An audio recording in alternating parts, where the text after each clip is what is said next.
Hi friends, இந்த உலகம் எப்படி போயிட்டு இருக்கு? ஒரு சைடு யுத்தங்கள், பூமி அதிர்ச்சிகள், பஞ்சங்கள் இப்படி போயிட்டு இருக்கு.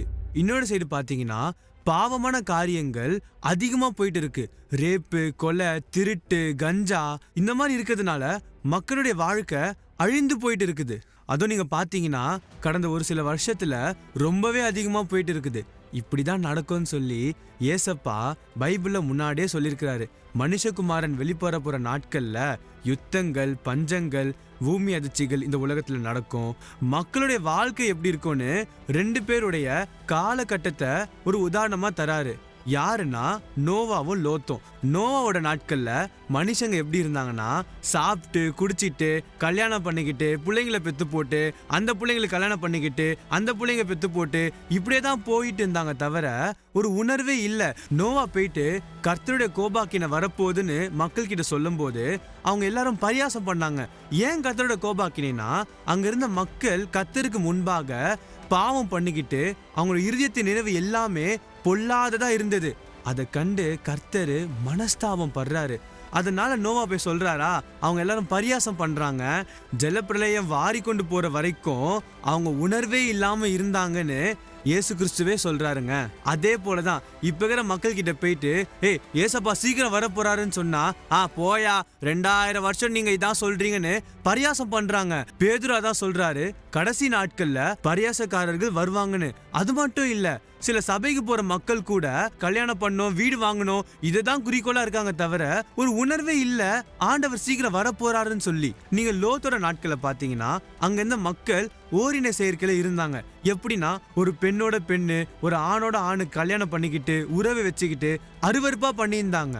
அதே போலதான் இப்போ LGBTQன்னு சொல்லி நிறைய பேர் சுத்திட்டு இருக்கிறாங்க. ஒரு சில நாடுகளை நீங்க பாத்தீங்கன்னா இந்த காரியத்தை சட்டப்பூர்வமா ஆக்கிட்டாங்க. கர்த்தர் லோத்தோட நாட்கள்ல வாழ்ந்த மனுஷங்களையும் அழிக்கணும்னு நினைக்கிறாரு.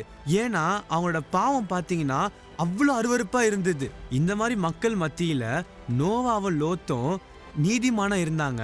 கர்த்தருக்கு பயந்து பரிசுத்தத்தை காத்து கொண்டாங்க. அதனால கர்த்தர் நம்ம கிட்ட என்ன எதிர்பார்க்கிறாருன்னா பரிசுத்தமாயும் நீதிமானாதான் இருக்கணும்னு.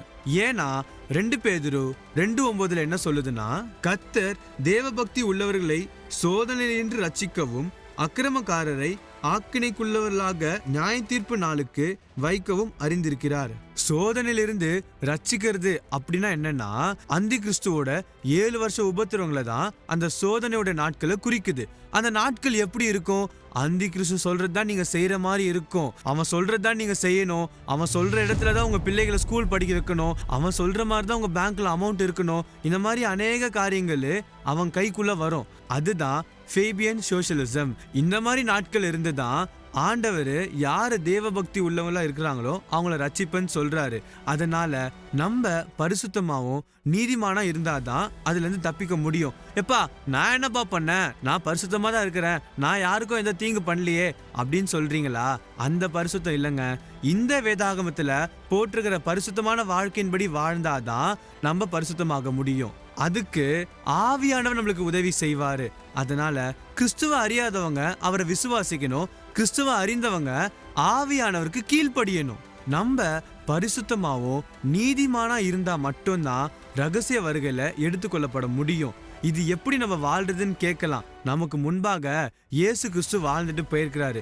அவரை மட்டும் நம்ம பின்பற்றினாதான் பரிசுத்தமா வாழ முடியும். வேற எந்த கடவுளும் உங்களை பரிசுத்தமாக்க முடியாது.